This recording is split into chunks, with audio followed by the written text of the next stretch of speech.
कि हम मदीना में थे कि रसूल अल्लाह ने हमको काफिला अबू सुफियान की खबर दी और फरमाया कि अगर तुम उसकी तरफ खुरूज करो तो अजब नहीं कि अल्लाह ताला तुमको गनीमत अता फरमाए। हमने अर्ज किया बेहतर है और रवाना हो गए। जब 1-2 दिन का रास्ता तय कर चुके तब अब से सल्लल्लाहु अलैहि वसल्लम को मक्का से कुरैश के रवाना होने की खबर दी और जिहाद के लिए तैयार हो जाने का इरशाद फरमाया। बाज लोगों ने कुछ तअम्मुल किया क्योंकि घर से इरादा से न चले थे। हजरत मिक़दाद खड़े हुए और इजहारी जान सार फरमाया, काश हम सब ऐसा ही कहते जैसा मिक़दाद ने कहा, यानी काश इब्तिदा हम सब ऐसा ही कहते, इसलिए कि बाद में फिर सब ने ही किया। दिलों में सबके वही था जो हजरत मिक़दाद फरमा रहे थे। साद बिन माज में उनकी जान निसार तकरीर मसनद अहमद में बासनाद हसन मरवी है। रसूलुल्लाह सल्लल्लाहु अलैहि वसल्लम के सब असहाब ने मुत्तफ़िक़ा तौर पर यह कहा कि या रसूल अल्लाह, हम बनी इसराइल की तरह ना करेंगे, हम हर हाल में आपके साथ हैं। सरदार अबसार साद बिन माज नबी अकरम के इस बलीग इशारा और दकीक नुक्ता को समझ गए और फौरन अर्ज किया, रसूल अल्लाह सल्लल्लाहु अलैहि वसल्लम के शायद रुए सुखन अंसार की तरफ है।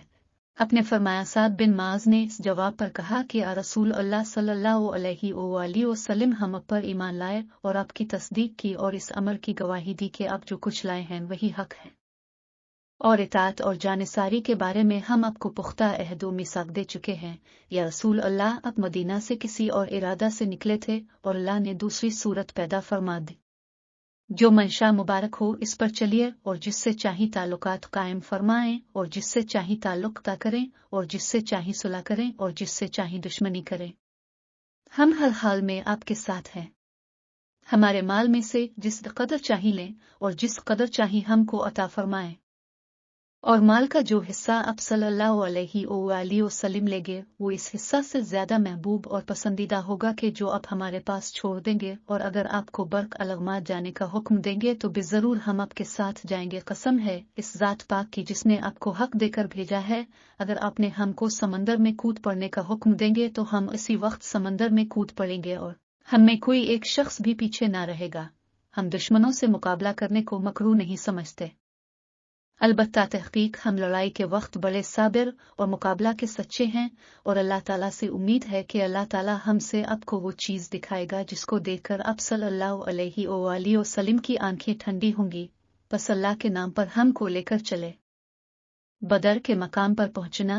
रसूल अल्लाह सल्लल्लाहु अलैहि वसल्लम अपने असहाब के हमरा बदर पहुंच गए, मगर कुरैश ने पहले पहुंचकर पानी के चश्मा पर कब्जा कर लिया और मुनासिब मौकों को अपने लिए छांट लिया। बखिलाफ मुसलमानों के उनको ना पानी मिला और ना जगह मुनासिब मिली। रेतला मैदान था जहां चलना ही दुश्वार था। रेत में पांव धंस धंस जाते थे।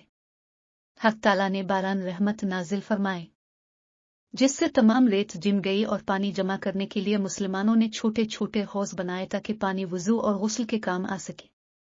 सूरह अनफाल में हक ताला ने इस एहसान को जिक्र फरमाया है, और अल्लाह ताला तुम पर आसमान से पानी बरसा रहा था ताकि तुमको पाक कर दे और तुमसे शैतान की गंदगी दूर कर दे और ताकि तुम्हारे दिलों को मजबूत कर दे और तुम्हारे कदमों को जमा दे।